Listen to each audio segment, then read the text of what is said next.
Welcome to a new video, and thanks for being here today. For decades, we've been told a seemingly straightforward story. High cholesterol causes heart disease. Lower cholesterol with medication, and you'll live longer. This narrative has become so deeply embedded in our medical culture that questioning it can seem almost heretical. Yet, over the past 20 years, a growing body of research has revealed a far more complex and nuanced reality about cholesterol, heart disease, and the medications prescribed to millions of people worldwide. Today, I'm going to share scientifically verified information about cholesterol that may challenge what you've been told. This isn't about rejecting modern medicine or encouraging anyone to stop prescribed medications. Rather, it's about examining how simplified narratives about complex biological processes have led to what some researchers now consider overprescription and overtreatment based on incomplete evidence. What makes this subject so important is its scale. Approximately 40 million Americans and over 200 million people worldwide take cholesterol-lowering medications, primarily statins. The global market for these drugs exceeds $19 billion annually, making them among the most prescribed medications in history. With so many people affected, understanding the complete scientific picture is essential. Before we begin, remember that individual health decisions should always be made in consultation with healthcare providers familiar with your personal medical history. The information shared today is intended to complement, not replace, that personalized medical guidance. Let's examine what the scientific evidence actually shows about cholesterol, heart disease, and the pharmaceutical interventions that have become standard practice. The origins of the cholesterol hypothesis. The widely accepted cholesterol narrative began primarily in the 1960s and 1970s with the Framingham Heart Study and the 7 Countries Study. These groundbreaking research initiatives appeared to show a correlation between high cholesterol levels and heart disease, establishing the foundation for what would become known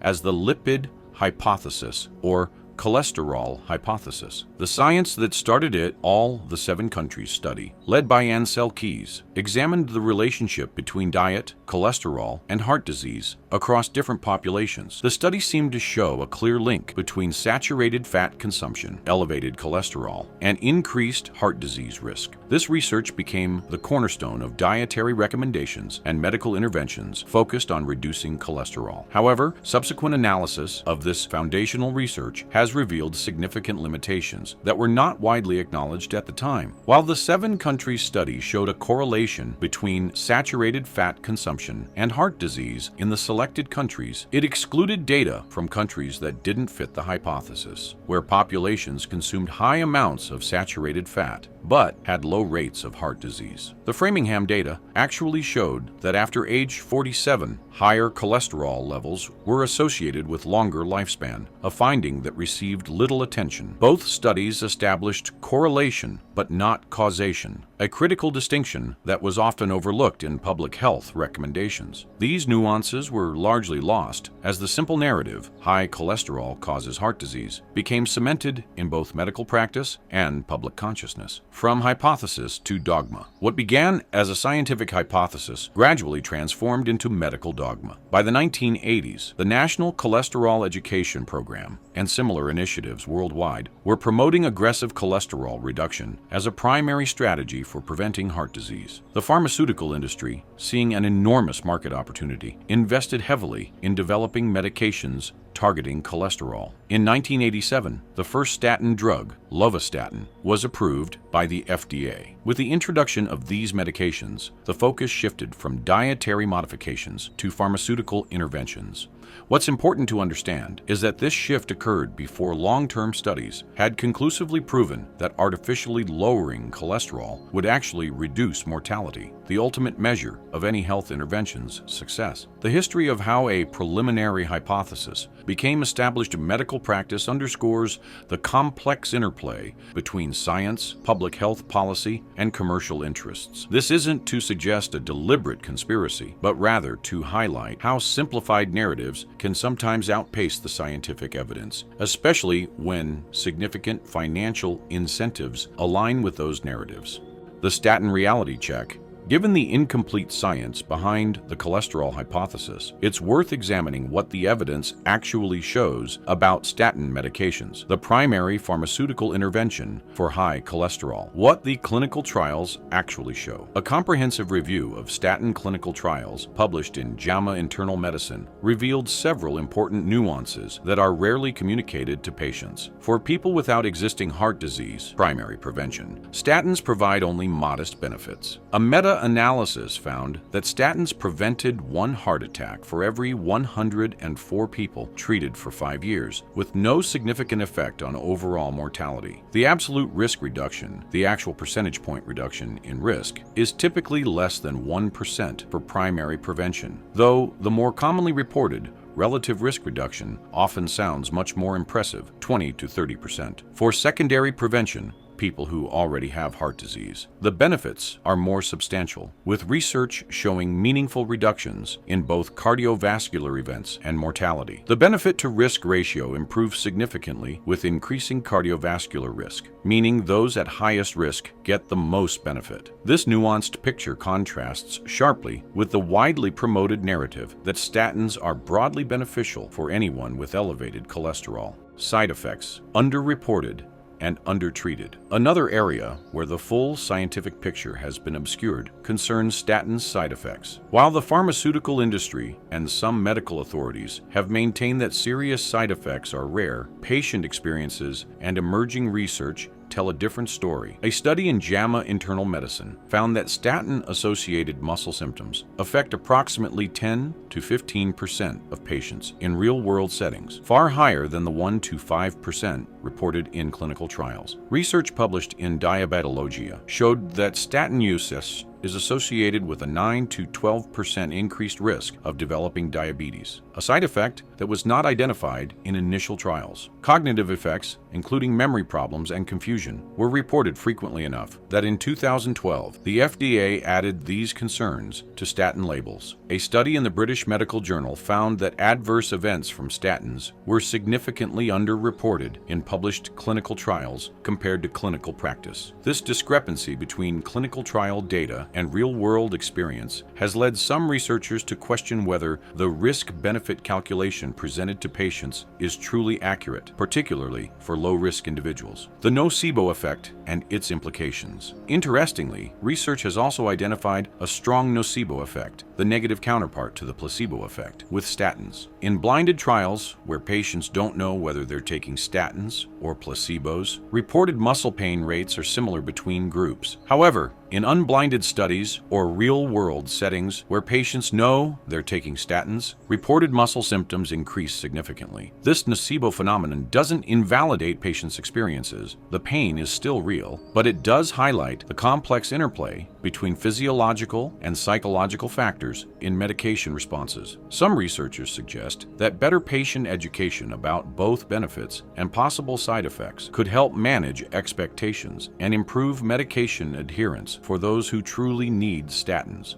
The evolving scientific consensus. Despite the concerns raised, it's important to recognize that the scientific understanding of cholesterol, heart disease, and statin therapy continues to evolve in a more nuanced direction, moving beyond total cholesterol. Current research is increasingly focused on markers beyond simple cholesterol measurements. Apolipoprotein B, ApoB, levels may be more predictive of heart disease risk than LDL inflammatory markers like high sensitivity. C-reactive protein, HCRP, provide important additional risk information. Calcium scoring of coronary arteries can directly assess atherosclerosis. Progression advanced lipoprotein profiles that measure particle size and number offer more detailed risk assessment. These advances are gradually shifting clinical practice away from the simplistic lower cholesterol at all costs approach toward more personalized risk assessment and intervention strategies. A more targeted approach. The updated 2018 American Heart Association American College of Cardiology guidelines reflect this evolution, moving away from treating to specific LDL targets toward a more individualized, risk-based approach. The guidelines now recommend using multiple factors to assess cardiovascular risk, not just cholesterol levels, engaging in shared decision-making with patients about the benefits and risks of statin therapy, recognizing that lifestyle interventions remain fundamental to heart disease prevention, acknowledging that statin benefits vary significantly based on individual risk profiles. This more nuanced approach represents a significant step toward aligning clinical practice with the full scientific evidence. The importance of lifestyle interventions. Perhaps the most consistent finding across decades of research is the critical importance of lifestyle factors in heart disease prevention. Studies published in Circulation, The Lancet, and other major journals consistently show that regular physical activity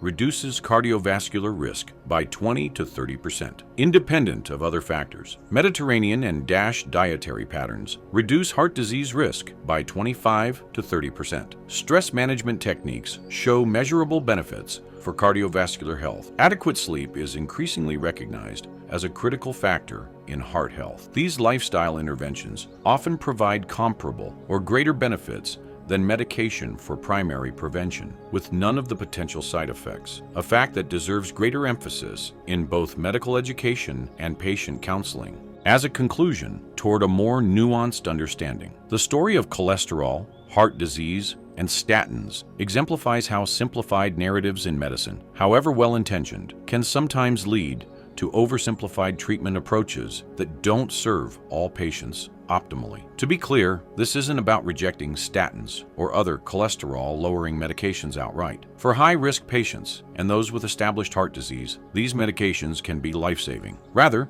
it's about recognizing the need for more personalized risk assessment that goes beyond basic cholesterol numbers, transparent communication about the actual benefits and potential risks of statins, particularly for lower-risk individuals, greater emphasis on proven lifestyle interventions that benefit cardiovascular health through multiple mechanisms, recognition that inflammation and other factors may be as important as cholesterol in heart disease pathology. The evolution of our understanding doesn't mean that earlier researchers or physicians were deliberately misleading patients. Science progresses through continuous refinement of hypotheses based on new evidence. What was once considered settled science regarding cholesterol has simply matured into a more complex and nuanced understanding that better reflects biological reality. For you as an individual, the key takeaway is the importance of having informed conversations with healthcare providers about your specific cardiovascular risk factors, the potential benefits and risks of medication in your particular case, and the lifestyle modifications that can significantly improve your heart health, regardless of whether medication is prescribed. Thank you for taking the time to explore this important topic. If you found this information valuable, please subscribe to our channel for more evidence-based examinations of health topics that affect millions. Your support helps us continue providing science-based perspectives that go beyond simplified narratives.